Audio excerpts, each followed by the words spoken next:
जय जगन्नाथ। आज आम बनैबा ओडिशार ऑथेंटिक रेसिपी साग मुग रेसिपी।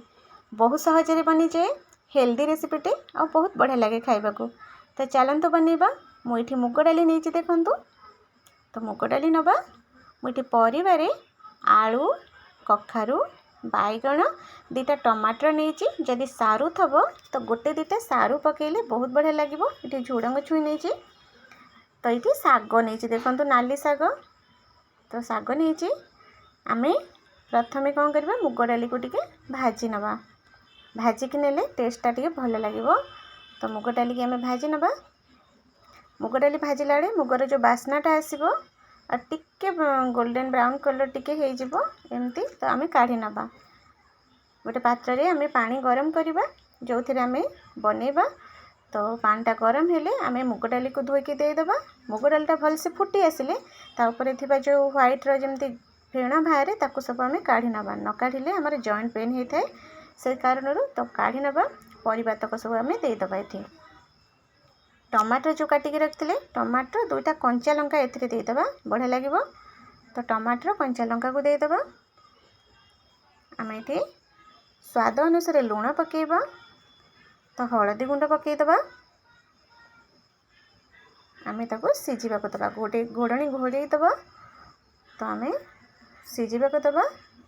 भल से फुटिला देखु। भल से गबगब ही फुटब। आमर परिवाटा सीझब।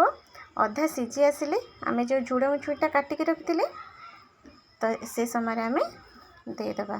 जो अधा आम परिवा टिके सीझीज, झुड़ंगटा जल्दी सीझी जाए ना। तो आमर भलसे जो अधा सीझीज तो से देदेबा। आम आपण मानू जदि मो रेसिपी पसंद आसे ताहले लाइक शेयर सब्सक्राइब करने को बिल्कुल भी भूलें। देदेबा आम ये झुड़ंग छुई आउ 2 मिनिट टिके भलसे फुटवा को छाड़ीदबा, गोलैदबा। तो साग को आमर परिवा तो ये सीझी आसला, साग भी टिके सीझब। तो साग को आम छोट छोट काटी नवा। काटिकी ए समय देदेबा।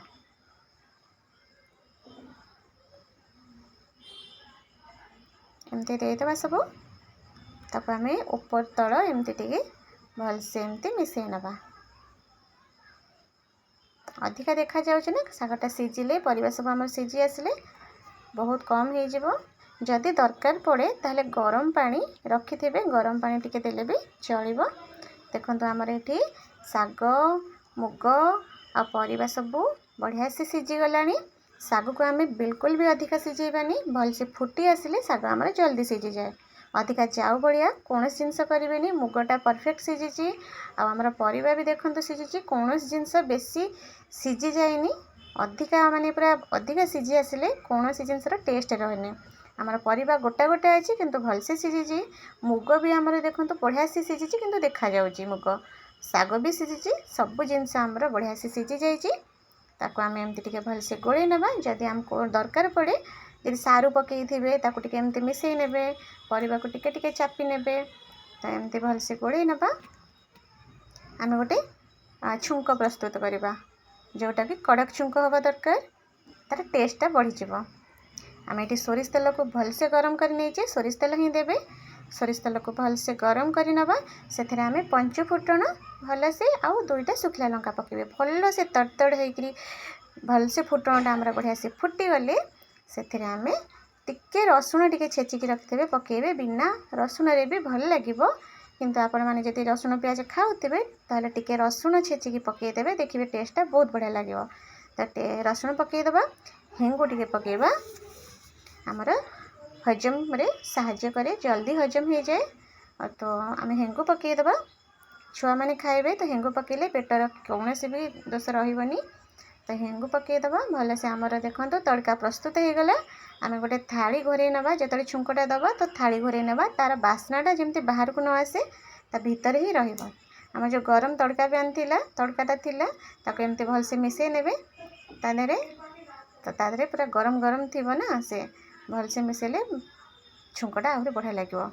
देखो आमर अति सहज बनीगला साग मुगर रेसिपी। बहुत हेल्दी रेसिपीटे, टेस्टी रेसिपीटे, जल्दी बनी जाए। मसला कौन सी राग जिनस कौन सी मसला भी बेसी पड़ेनी, सहजरे बनी जाए आ समस्त को भी भल लगे। आपण मैंने भी एमती बनातु। रहुची जय जगन्नाथ।